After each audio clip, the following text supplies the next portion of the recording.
My name is Claire Anderson. I'm 30 years old, and exactly 1 year ago on Thanksgiving night, I sat alone in my tiny city apartment, a glass of red wine in hand, eyes fixed on my phone screen.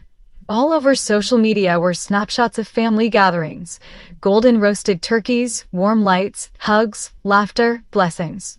In one photo, I saw my own family gathered at our suburban house. Mom was slicing pie, Dad was pouring wine, and right in the center, glowing like the star of every shot, was my sister, Sabrina. I hadn't been invited. Not a single call, not a single text, not one word asking how I was doing. It wasn't until 3 days before that evening that Mom called to ask. I blinked, confused. "A plate of what, Mom?" She hesitated for a few seconds, then said, "From Thanksgiving dinner." "Sabrina said you told us you were busy with work and couldn't make it." The feeling was like being shoved off a rooftop with no warning. I had never said that. My sister had spoken for me, cutting me out of my own family gathering in the quietest, cleanest, and most brutal way. I texted her, trying to stay calm. "You told everyone I wasn't coming." Sabrina replied with just 3 words, "You're busy, right?" and a crooked smile emoji. I set my phone down on the table. My heart felt as hollow as my kitchen without voices. I didn't cry. I was used to being on the outside. But what Sabrina never saw coming was this. Exactly 1 year later, at our mom's birthday party, her husband, Ethan, would walk into the room, spot me among the crowd, and bow slightly before saying, "Hello, boss," right in front of everyone, including her. Have you ever been dismissed or excluded by the very people who were supposed to love you the most on days that should have been sacred? If so, drop a comment and let me know where you're watching from. And if you've ever quietly endured only to rise one day on your own terms, hit subscribe. This story is for you. I grew up in a 2-child household in suburban Minnesota. I was the oldest, and Sabrina, my younger sister, was 2 years behind me. If I was born to be quiet, Sabrina was born to shine. Golden hair, a charming smile, eyes that somehow made you feel like you were the most important person in the room. From an early age, she knew how to command attention, and she did it so effortlessly that no one ever noticed. The people left behind. People like me. I wasn't an unlovable child.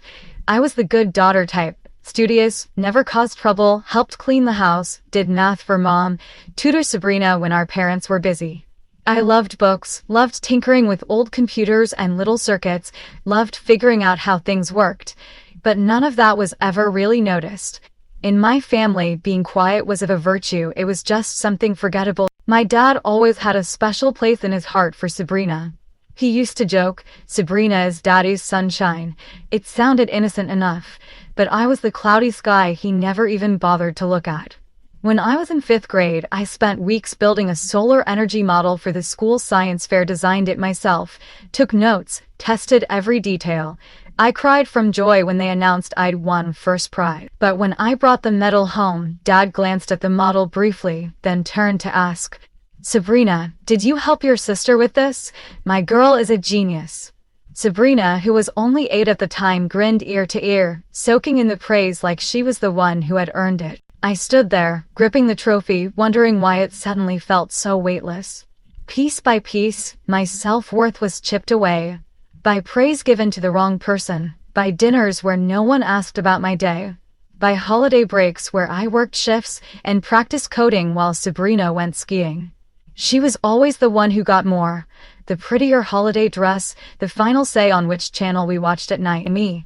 I was just Sabrina's sister. The first betrayal came in 8th grade.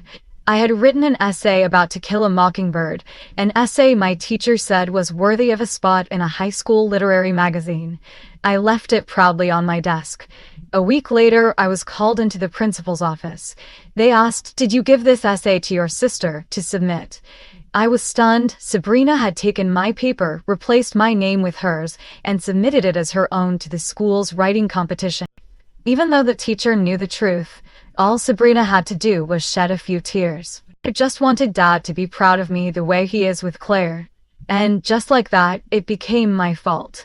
Because I was too good, because I didn't share the spotlight with my little sister. But then it happened again, year after year, forgiveness, hurt, forgetting, repeat. By the time we reached high school, our lives split down two very different paths. I immersed myself in coding and science projects. She became head cheerleader, the face of the school. Once, over dinner, I proudly mentioned that I had won second place statewide for the first online learning software I coded. Sabrina laughed and said, "Oh my God, Claire, could you be any more of a nerd? No wonder you've never had a boyfriend." The whole family burst out laughing.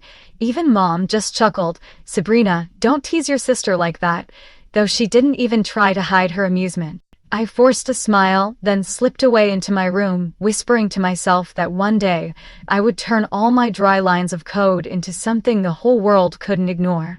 But it wasn't until college that the favoritism truly became impossible to overlook. I got a full scholarship to study computer science at the State University. I lived in a cramped apartment with 3 roommates, worked part-time in the campus coffee shop at night. Sabrina? She chose a fancy private college with no declared major. My parents emptied their savings to cover her tuition, rent, credit cards, and even the fees for her prestigious sorority. They didn't think there was anything wrong with it. "Sabrina needs the chance to explore herself," Mom would say. And me, I just needed enough money to buy ramen. During those years, I didn't expect anything more than survival and graduation. I knew I had no one to rely on. But I had something else, resolve. I knew I was on the right path. I just never imagined that path would eventually lead me to a place where even Sabrina, I can't quite pinpoint the moment I officially became invisible in my own family, but I remember vividly how that feeling began to creep in. It was when every dinner conversation revolved around Sabrina, her new boyfriend, her upcoming vacations, the drama in her sorority. It was when Dad would ask, "School going okay?" And the moment I nodded, he turned to Sabrina to ask about her new dress. It was when Mom told me to take my sister to get her hair done, but sent the money to Sabrina while I had to pay for the cab with my part-time wages. I stayed quiet, not because I was weak, but because I was used to it. After graduation, I landed an internship at a small tech company called Vironics Labs. Back then, it had barely a dozen employees working out of a dusty old warehouse. No one in my family asked me anything about the job. When I called to share the good news, Mom simply said, "That's great, honey. Oh, by the way, Sabrina just got picked to be a marketing assistant for a really well-known cosmetics brand. She's super busy too." I didn't expect anything more. Every holiday or break, I picked up extra shifts. Sabrina, on the other hand, would fly in from New York, arms full of luxury gifts and stories about powerful men who were interested in her. Every time she came home, she was the queen, and me, I held coats, carried luggage, and cooked dinner. One year, I gifted my parents a set of travel books because they had once mentioned wanting to explore Europe after retirement. Sabrina gave them an expensive spa voucher. Mom teared up with emotion. Dad said, "Sabrina's always so thoughtful. She just knows what we need." And me, they looked at my gift like it was some outdated, useless trinket. The clearest moment I ever threw her engagement party. No invitation, no text, no announcement. I only found out because Mom casually mentioned during one of our regular calls. The flowers that day were gorgeous. Sabrina picked the exact kind I loved back when I was young. I froze. "What party, Mom?" Silence. Then a hushed reply. "Oh no, I thought you knew. Maybe she assumed you were busy." I didn't ask anything more. I opened Instagram. There they all were, our entire extended family. Mom and Dad, aunts and uncles, even our grandparents flew in from Florida. Sabrina in a white dress, holding a deep red bouquet, kissing her fiancé. Ethan by a shimmering pool lined with fairy lights. And me? I sat in my apartment, biting my lip as I shut off my phone in quiet rage. I called Sabrina that night. I wasn't angry. I just asked, didn't it feel strange that I wasn't there? She chuckled softly through the phone, the sound thudding against my chest like a hammer. "You wouldn't have clicked with my friends anyway. They're all in finance and marketing. You'd be bored. And you hate crowds, remember?" I still don't know what hurt more. the rejection itself, or how casually she said it, as if it were the most ordinary thing in the world. Like I was an extra puzzle piece that didn't fit into the perfect picture of her life. I started shrinking into myself, and the careless words from my family only grew sharper. Claire's always busy. She never really fits in. She's like a stranger sometimes. Sabrina always thinks about others. Whenever I did show up at family gatherings, I'd be seated at the far end of the table. No one asked me about work. No one remembered what I liked to eat. One time, I reached for the last remaining plate, and Mom stopped me. "That's for the guests, sweetheart." Even though I was her daughter, I used to think I could get used to it, that I was just too different, too hard to understand. But the more I tried to succeed, the more I felt severed from the roots I was supposed to belong to. The harder I worked, the further I was pushed from my family. I remember one dinner in particular, my dad's 60th birthday. The whole family gathered at a fancy Italian restaurant. I had just wrapped up a major project at Vironix Labs, where I was gradually stepping into a lead integrity role. When Dad raised his glass for a toast, he named each person. Sabrina for booking the venue, Ethan for getting Sabrina there on time, our cousin for singing the birthday song, and me, not a word. I sat there beneath flickering candlelight, wine swirling in my glass, and felt like I didn't exist. But later that night, driving alone through the quiet streets, I whispered to myself, "One day, they'll know who I am. Not Sabrina's sister, not the IT girl, but Clara Anderson, the woman who quietly built a world they can no longer ignore." That day came on my mother's 60th birthday. It was a gorgeous weekend afternoon. The sky was so clear it felt like even the universe knew this day mattered. Sabrina, of course, took charge of planning. A week before, she'd started a family group chat to assign tasks. Her message to me was as offhand as a scribble in the margin. "Claire, just bring the drinks, okay? Something easy, don't get too weird with it." "No thank you. No, how are you?" I almost didn't go. I nearly ordered an expensive gift to be delivered with a polite note just to get it over with. But then Mom called the night before.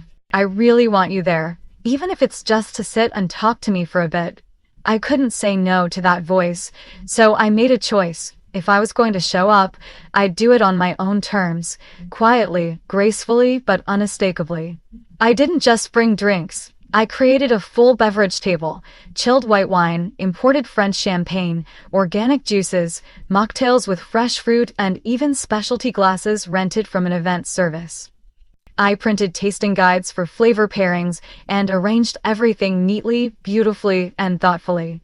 When I arrived early to set it all up, Sabrina emerged from the garden decor area. She looked momentarily surprised. "Oh, this looks decent," she said. The reluctance in her compliment was almost comical. I smiled. I didn't need her validation anymore. Mom appeared not long after. When she saw the drink table and the digital photo frame I'd placed on the gift table, something I had carefully prepared, loaded with hundreds of family photos she thought were lost during the basement flood years ago, she broke into tears. "Dashes even find these," she whispered, hugging me tightly. For the first time in years, I felt seen in my mother's eyes.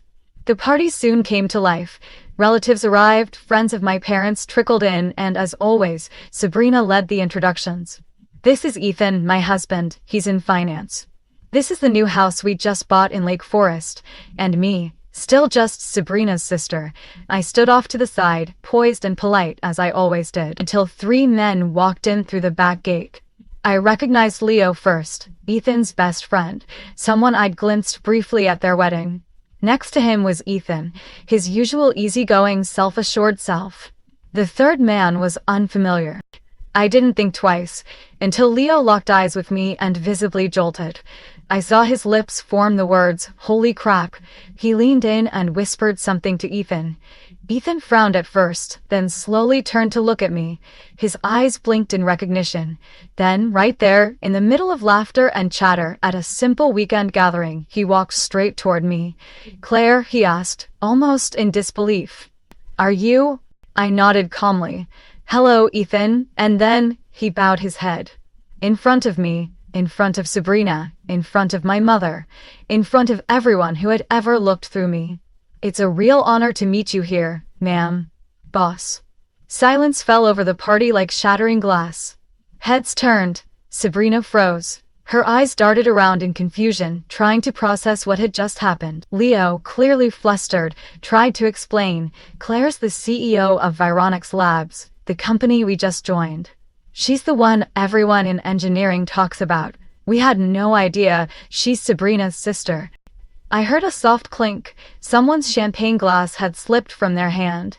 Whispers stirred around the party. She's the CEO, Claire, Vironix, that's been in the news lately.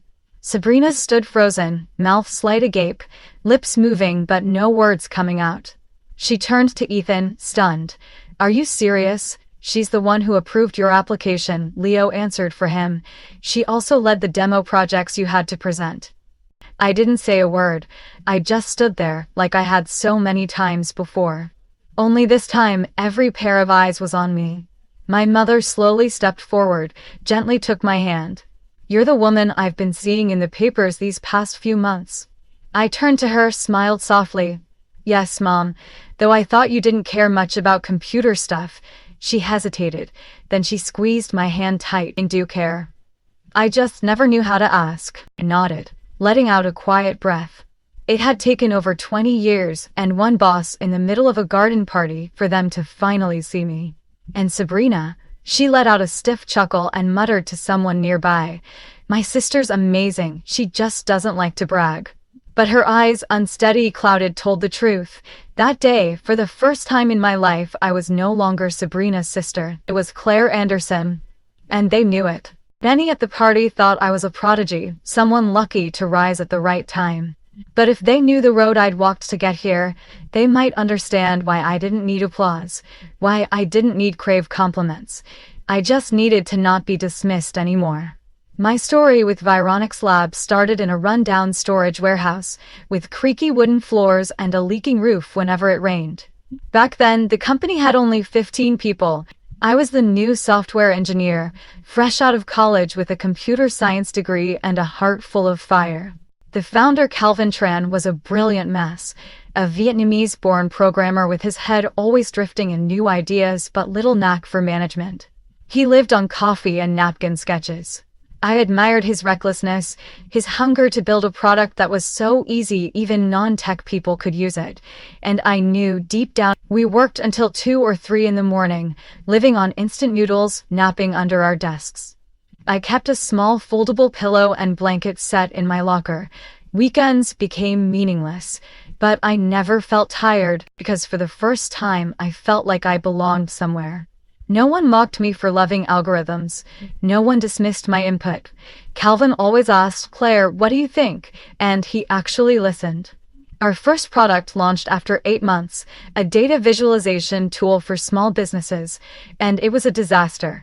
The system couldn't handle high data volumes, performance lagged, the user experience was too complex. Staff comments left, investors raised red flags, the team was on the verge of collapse. But I refused to let it die. I quietly rebuilt the entire system architecture from scratch. Then I pitched a new direction. Target large enterprises, real budgets, real needs. I proposed shifting from standard chart interfaces to something new, data intuition, where users could interact with their information as if they were having a conversation with AI. I wrote the first prototype in 2 sleepless weeks, averaging less than 3 hours of rest per night. When I finally presented it to the team, some were skeptical. But Calvin looked me in the eye and said, if you believe in it, I believe in you. We started over line by line, demo by demo, and 3 months later we launched Vironix Insight, a platform for large-scale healthcare organizations to analyze complex data effortlessly. Our first client signed on, a hospital network with over 5,000 employees.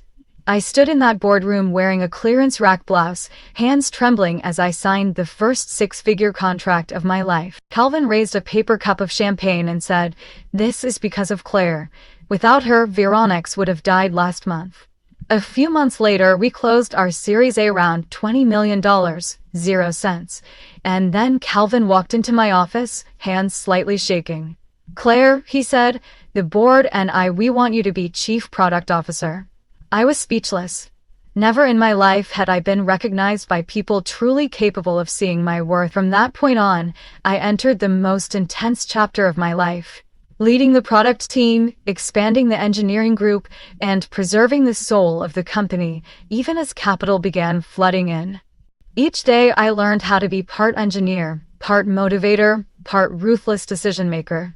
I learned to say no to ideas that didn't align. I learned to defend my team even when they made mistakes. And I learned how to fail without falling apart. Then one day, Calvin called me into his office. His face was pale. I've been diagnosed with stage 3 lymphoma. I froze. Calvin was the one who gave me a chance. The one who saw me when my own family had no idea what I even did for a living. Then he said, "The board agrees. You'll be the next CEO of Vironix Labs." No interviews, no battles, just trust. Absolute and unshaken. I signed the new contract at a salary I'd never dared to imagine, but more importantly, I was given the power to choose who I wanted beside me. My hiring philosophy was simple. It wasn't about where you went to school, it was about whether you respected others, whether you could own your mistakes, whether you had the courage to say, "I don't know." I kept my life simple. The apartment I moved into was only twice the size of my old one, but it had floor-to-ceiling windows overlooking the whole city. I kept my old laptop as a keepsake, and I was still the last one to leave the office every night. When the first article called me the new face of women in tech leadership, I didn't post it on Facebook. I printed it, folded in half, and tucked it into one of Mom's drawers. Today, if she happens to find it, maybe she'll understand why I didn't show up to that family dinner. Because I was at the office, signing a contract that brought the company she once called playing with computers to a valuation of over $500 million. 0 cents. And I didn't need to say a word. I just needed to keep going. Keep proving. The morning after Mom's birthday party, I had breakfast alone, at a small table near the window in a hotel cafe. Sunlight streamed gently through white curtains, warming the rim of my coffee cup. I thought it would be a quiet morning, until a shadow paused at the edge of my table. It was Sabrina. She wasn't wearing one of her usual fitted dresses or designer blazers, just a soft beige sweater, dark jeans, and a face, perhaps for the first time in years, completely bare, marked only by genuine worry. "Can I sit with you?" she asked. Her voice wasn't sharp, wasn't mocking. No sarcasm, no superiority, just quiet. I nodded, silent. For a moment she stirred her coffee in 3 slow circles. She didn't drink it, just stared down. But now, it didn't hurt anymore. "Sabrina," I said gently, "when you're the person your whole family sees right through, you eventually learn to hide the most important parts of yourself, just to feel safe." She didn't respond. I went on. "In the last 10 years, when has anyone, including you, asked me a real question about my life, my work, what I've been fighting for, not 'are you still alive out there,' but a real question, one that comes from real care?" Sabrina bit her lip. For the first time, her eyes weren't blazing, they were glassy, on the verge of tears. I guess," she faltered. "I thought you didn't need anyone. You were always so good at everything, always doing things on your own." She exhaled, shaking her head. I felt like I was the one being compared. "Dad always said you were the smart one, so I thought." I blinked. I hadn't expected that. That the darkness inside her was the very light I had longed for. Sabrina lowered her gaze. "I was jealous of you, all these years. I was scared that if you succeeded, people would see me as just someone riding your shadow. So I created distance, filled it with shiny things, distractions. But when Ethan bowed his head and called you boss, I realized I never really understood who you are." She wiped her tears, and I stayed silent. Then suddenly she looked up, her voice softer now but still carrying the echo of who she used to be. "If Ethan does well, could you maybe help him move up? You're still looking for a director of sales, right?" I looked her straight in the eyes. This was the line, and this time I wasn't stepping back. "Sabrina, I run a company where everyone has to prove their worth. Ethan will move up if he's good, not because he's your husband." If I help him out of personal ties, then I'd be disrespecting all the people at Vironics who work their hearts out every day. The same way our family once disrespected me, and I won't do that." She went quiet. It seems she hadn't expected such a direct rejection. But she didn't argue. She simply nodded, slowly. "I get it," she said. "I guess you don't want to forgive me." I took a sip of coffee. "No, I already have. But forgiveness doesn't mean allowing the same patterns again. Forgiveness means I move forward, without carrying what no longer deserves to come with me." She looked at me for a long moment, then gave a faint smile. "I always thought you were the weaker one. Turns out, you're stronger than all of us." I didn't respond, because I wasn't here to win. I just wanted to be seen, and that morning, for the first time, in a conversation without parents, without filters, without Instagram, Sabrina finally saw me. We left the cafe not long after. No hug, no grand promises, but there was an unspoken agreement. If we were to go on from here, we'd start with the truth. Before leaving town, I invited my parents to lunch. Just a small Italian place, not fancy, just the kind I used to love in high school. The smell of garlic butter and toasted bread lingered in the air like the soundtrack to a memory. They arrived on time. Mom wore a soft floral dress, Dad still in a crisp white shirt and the same old watch he reserved for special occasions. We ordered our food, then silent. I braced myself, thinking they'd start talking about Sabrina again, the new house, the beach vacation. But they didn't. Dad spoke first, something that had never happened in a meal with both me and Sabrina present. "I don't know much about tech," he said, awkwardly. "But after yesterday, I looked up Vironics, saw your name on one article, then another. And I have to say, I'm proud." I looked up, he avoided my eye. "I always thought you were independent, strong. I figured that meant you didn't." Mom reached for my hand. Her fingers were thinner than I remembered. "I'm sorry I didn't ask you more. I assumed you were okay because you never complained. But I forgot. Sometimes the quiet ones are the ones who need to be heard the most." I swallowed hard. Not because the words came too late, but because, finally, I wasn't the only one trying to keep the conversation going. I told them about my work in the simplest examples I could, about how our company helped a hospital detect early signs of an outbreak from data patterns, about an app we built to help farmers track climate change, about how I wasn't just doing something with computers, I was using technology to make real impact. And for the first time, my parents listened from beginning to end. No interruptions, no pivoting back to Sabrina. Before we said goodbye, I said, "If you ever want to visit the office, I'd love to show you around. We have a pretty nice guest room. And better espresso than Starbucks." Dad chuckled. A real laugh this time, no stiffness. "We'll come. I want to see where Claire Anderson." We hugged outside the restaurant.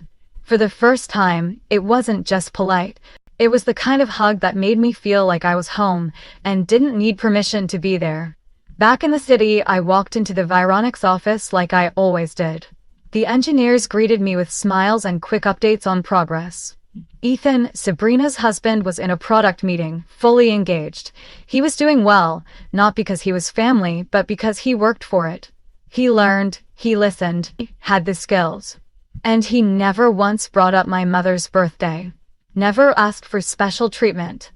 I respected him for that. Few months later, I began receiving weekly texts from Sabrina. They weren't the casual "how have you been" messages anymore. They were real.